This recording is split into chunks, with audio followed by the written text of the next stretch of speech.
Hello everyone, how are you doing? This is MD Tech here with another quick tutorial. In today's tutorial, I'm going to show you guys how to install and set up your Canon PIXMA TS302a printer on your Windows, macOS, or Linux device. So this should hopefully be a pretty straightforward process here, guys. And without further ado, let's go ahead and jump right into it.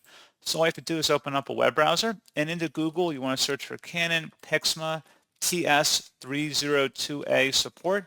Go ahead and search for that. Best match should come back with Canon.com, Canon support for PIXMA TS302a. Open that up, and now you want to scroll down on this page underneath Downloads and expand Software and Drivers. Scrolling down again, you want to locate an item in here that says TS300 Series Full Driver and Software Package.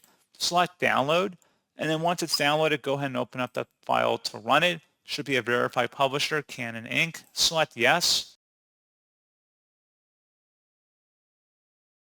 And then select Start Setup, select Next, and then allow it to continue with the installation here. Set up your preferred connection type, whether it be wireless or a wired connection, and you should be good to go. So pretty straightforward process, guys, and as always, thank you for watching. I do hope that I was able to help you out, and I do look forward to catching you all in the next tutorial. Goodbye.